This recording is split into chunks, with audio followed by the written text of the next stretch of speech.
Welcome to 365 Days of Amazing Stories with Theo Mayer. Here we are on a winter evening, and it gets dark so quickly these days. The sun sets by 5 p.m. We're almost to the winter solstice. So in the Northern Hemisphere, the longest night of the year and the shortest day.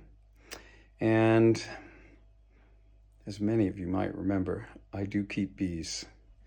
And in the wintertime, it can not only get cold, but there can be far less flowers, even here in California, for them to forage in order to gain nectar and make honey and feed themselves through the winter. They really depend on their honey stores in order to make it through the winter. And I took some of their honey. And I want to make sure that they make it through the winter. And so what I'll do is I will make them a mix of honey and sugar water and thyme oil in order to feed them in the wintertime. So I do use organic cane sugar. I used leftover honey from them, and then I use a thyme oil as well. And so here we go. Organic cane sugar, some old honey. I usually try to do at least 1 part honey to 10 parts sugar water. Thyme oil, I'll do like 5 to 7 drops in a 1/4 bottle. And I'll put just a normal cap on these mason jars that are 1 quart so I can shake them up. But then when I put them out on the beehives, I put this lid on them. And if you can see, the light shines through all these little holes, kind of a cool little pattern. So they go onto the jars, and then they get flipped over and put into a little container that is held at the entrance of the beehive.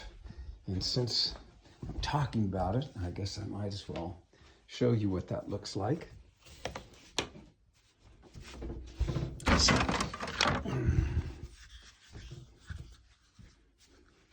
So it's something like this. So the mason jar will fit into this. And then the bees, this hasn't been cleaned, the bees will harvest the sugar water out of the bottom of this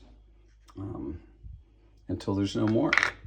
Sometimes what can happen when you feed these hives is a weaker hive can't protect the entrance of its beehive. And so the bees know what is in those jars, and if they see those jars at the entrance of another beehive, they'll go to that other beehive and rob the sugar water. Sometimes then they go into the beehive and they'll actually rob the entire beehive of their honey reserves, and you end up losing a hive. So there are other feeder options that go into the hive so that the bees would have to come in through the entryway to get to the sugar water. What I tend to do is just completely block the entrance to the beehive, except for, a small little space that the bees in that hive can get in and out of. And then it's fairly easy for a small group of defender bees to keep any marauders from getting into the hive and to the sugar water. So there you have it. Instead of Christmas cookies, bee food.